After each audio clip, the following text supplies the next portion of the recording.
The next generation Volkswagen Tiguan won't arrive in the United States until the summer of 2017. That's over a year from now, despite the new Tig's unveiling at the Frankfurt Motor Show in September 2015. Europeans will be able to pick up their new Tiguans in April of this year. So in an effort to show us some of what's in store for this important new model, Volkswagen flew us to Arvidsjaur, Sweden for a closer look at the totally new Tiguan. Like the looks of the Tiguan pictured here? Well, don't get too attached. The US-spec model will be longer, riding on a stretched wheelbase. Final dimensions are still being confirmed. Volkswagen isn't just making our Tiguan longer for no good reason. In an effort to maximize versatility and functionality, the Tiguan will be offered with 3 rows of seats in the US. That said, way back seating will be an option, so if you'd rather just have a Tiguan with a huge cargo area, Volkswagen will happily sell you one.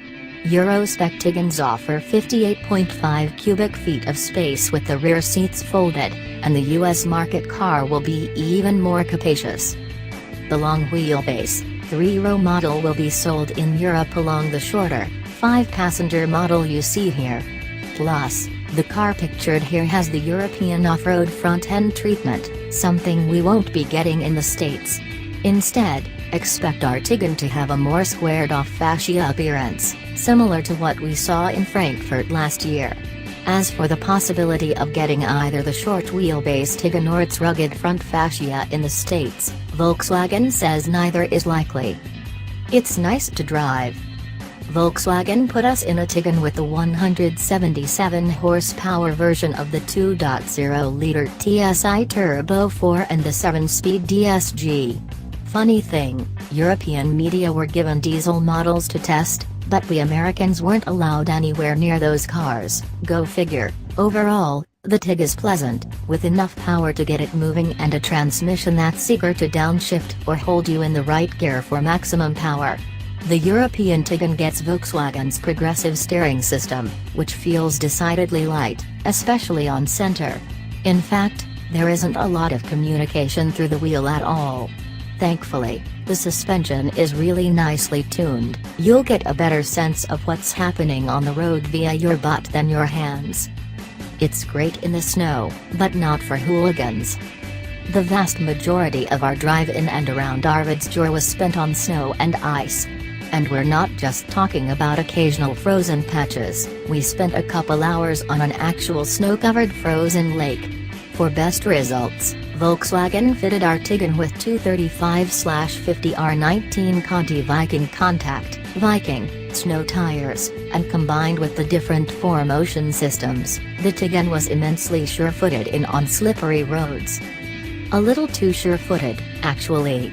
Don't get us wrong, actual customers will greatly enjoy how the various 4Motion active control modes function, especially snow mode, where it's damn near impossible to get the Tiguan to act up.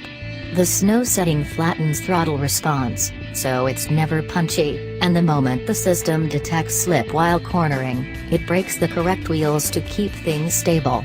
It works like a charm. But selfishly, we were on an empty track carved out on a frozen lake, the same place where we tested the Golf R in 2014, and felt like ditching the safety nannies for a while.